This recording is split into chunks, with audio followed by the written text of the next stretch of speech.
A quick thank you to the T5 peeps.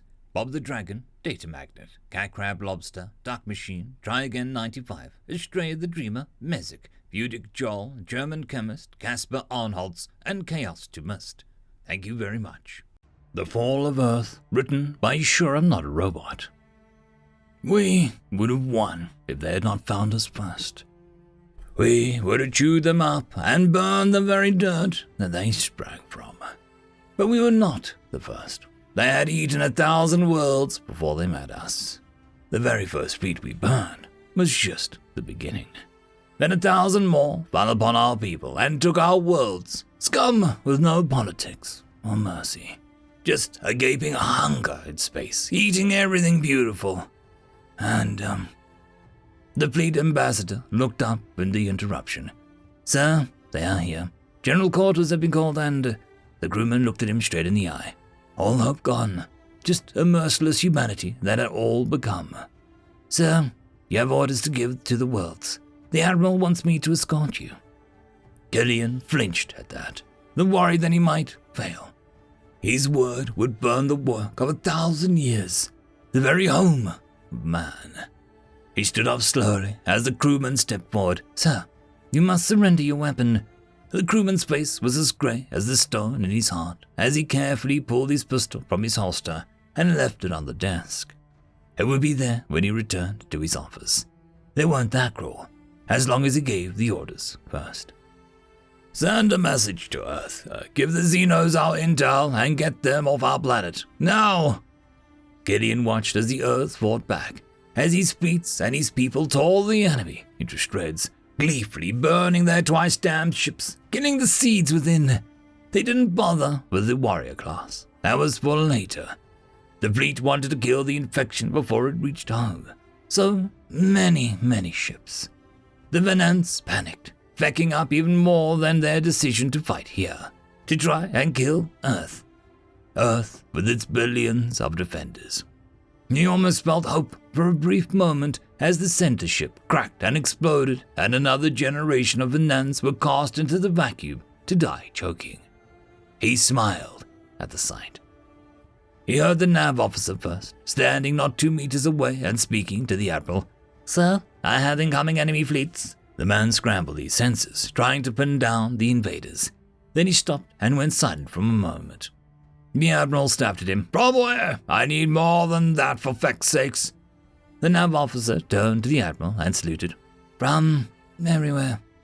He pulled himself together. Sir, I count 12 full fleets arriving. Signals say even more behind them. The Admiral shrank back in his chair. The knowledge that this was what they had expected to happen didn't help. He looked at the civilian, the one whose words were cursed. In a voice that came from every depths of hell itself, he repeated the only phrase left to him. Ambassador, I can no longer defend the system. You need to assume civilian control and prevent the enemy from using our people as food. I will engage until you have achieved your objectives. I hope someone out there will forgive us, 'cause I can't. At that, he returned to the battle. Gillian turned to the nav officer and nodded.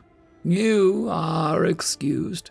I need to do the biosecurity before these orders are released. Stand aside. He was expecting reluctance, some military refusal to admit defeat. Instead, it was pity in the man's eyes as he stood back, surrendering his post. He began inputting the codes, even as the ship checked his credentials back to his childhood and beyond. His mind was now a dark tunnel screaming for revenge for humanity. No longer a person, just a mission. A little death with his burning scythe. Credentials accepted, awaiting orders. Jupiter Station, Rain of Fire confirmed. Saturn Stations, Rain of Fire confirmed. Uranus Orbital, Rain of Fire confirmed. Neptune Arcology, Rain of Fire confirmed. Mars Notion, Rain of Fire confirmed. His voice was fading, his throat dry. The nav officer passed him some water. The list continued. Europa Science Colony, Rain of Fire confirmed. Lunar Annex, Rain of Fire confirmed. The bridge had fallen silent as they heard his every word. he reached the end of the list, the command that they have fought against so hard and would damn him for eternity. Earth, rain of fire, urban, confirmed. In front of him flashed a single word from each of the finest works mankind had ever built, the hopes and lives of billions. Executing. The Admiral pulled what was left of the fleets together before the rain of fire began and headed for Sector 1, hidden dark and filled with the crying refugees from all the nations of Earth. An unhappy place. One by one, the colonies waited until the enemy tried to seed their worlds and habitats, and one by one, they exploded and burned the ships along with the life so carefully maintained. Many humans had stayed for this moment of revenge, preferring to die than see everything lost for nothing. The ambassador sat alone and reported. He wasn't even sure who he was reporting to anymore. The future, if they had one. Earth is different. We have pulled back to small cities with no population pressure. It had become what we always dreamed it should be. Sure, we have tigers in London, but that is a small price to pay. We've built walls to keep them safe from us and treasured the first mammoths to march across Siberia. It wasn't perfect, but it's home. Was home.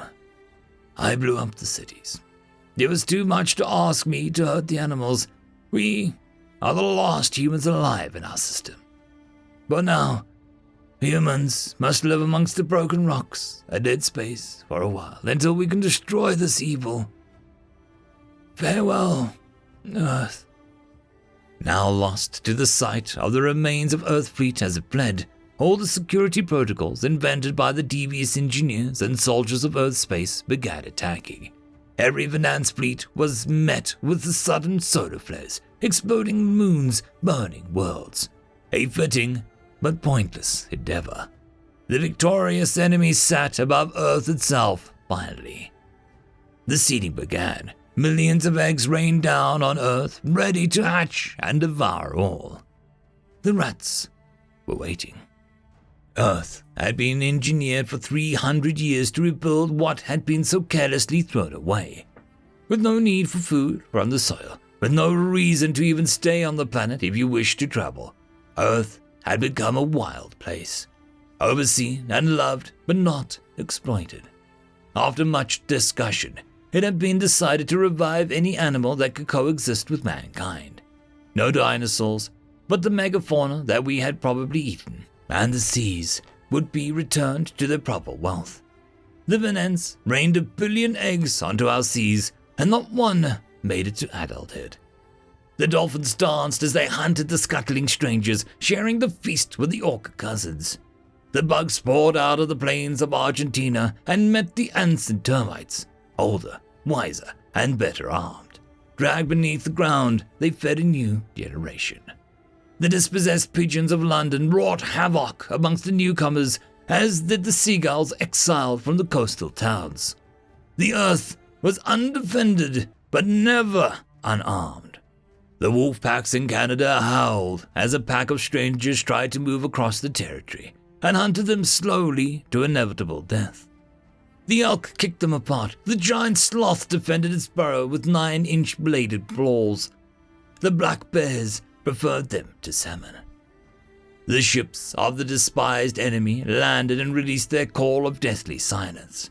One ship defended a herd of elephants in Marseille and was crushed for the offense. The Verants took orbit and tried again, stalled by their own instincts. Eggs fell, and Earth ate them. What the wasps did is best left unrecorded. 3 years in space. Triage is now a curse word, and we try to keep our people alive. Without allies, without hope, we are a dead thing that just hasn't stopped moving yet. Today, we take back Earth and bury our dead. Or we die and bring this to a bitter end. The fleet of the remnant of Earth arrived in the home system, expecting to see nothing but enemy. The ambassador had opened comms. Earth lives. It's still green. My God. They haven't taken it. The Admiral is calling in everyone. We live! We live! 20 months later, mankind had re-established the first of their cities and began rebuilding the system. The Verens were now terrified of the place, so they stayed away. Apparently, Earth had eaten 20 generations of its people. We have begun building up a fleet. With our world secure, we are not the same people. We are human again, and we are pissed. I've been trying to get in touch with some of our old friends. The Xenos, anyway. We attack Sector 6 tomorrow and hopefully secure our flank. I know this is the beginning of the end for these things. Perhaps we can bring some hope into this afflicted galaxy. For Earth. End of story. And that, my friends, concludes this video.